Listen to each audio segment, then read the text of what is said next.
Hi, this is Lisa, and today I just wanted to go over the settings in Blogger. First of all, if you go to your dashboard once you've logged in, you should see the word settings, and you want to click on that.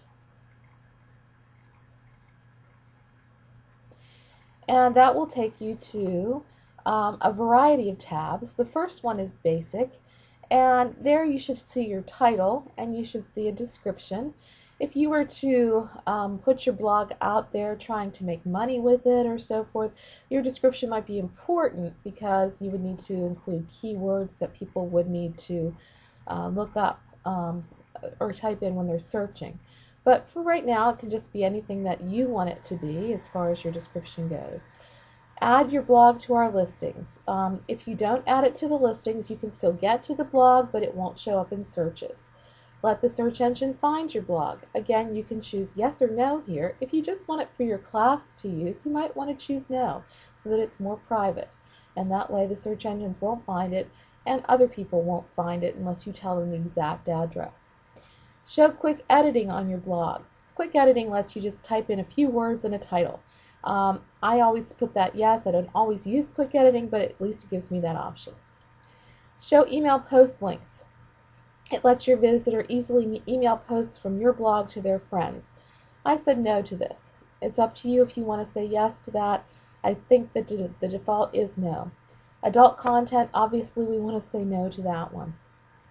As far as global settings go, we may want to update our editor as often as that happens. Or we can just keep the same editor that we have. The editor is the actual program that you're using to type into. So if there are updates, it will change it automatically. That's a nice thing to do, unless you don't like change, in which case you can just use the old editor. Enable transliteration. I enabled it because my blog is out there to be searched. If yours is just for your class, it may not matter if people who speak Hindi can read it. So those are the features that you want to change or look at there, and you can just hit Save Settings when you're done with that. The other tabs include Publishing,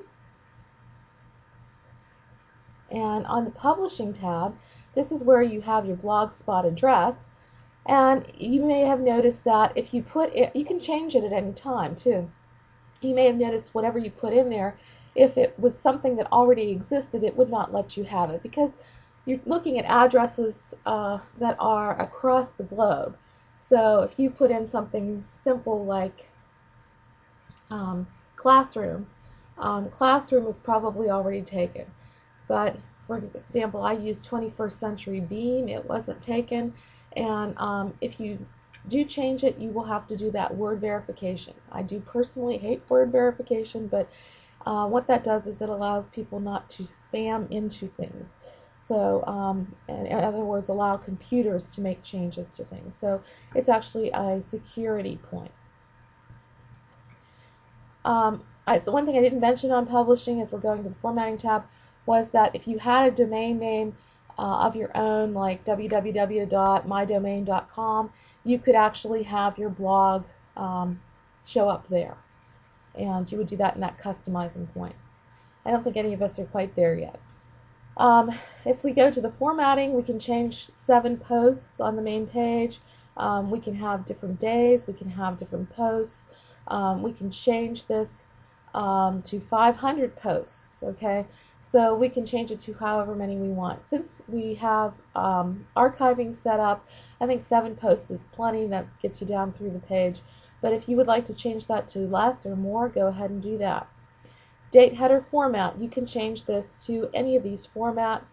I just sort of like seeing the actual day there, Monday, March 8th, 2010. Archive index date format. Again, you can change those to anything you like. I like the March 2010, very English, very, well, I guess American is what it is. It's not really English. Timestamp format. Again, you can change it to suit you. You can do military time if you wanted to. Time zone. We're in the Eastern time zone, but we can choose any around the world. Language, English, of course. Convert line breaks. In other words, if we press enter, it will automatically tell the machine to make that into a BR.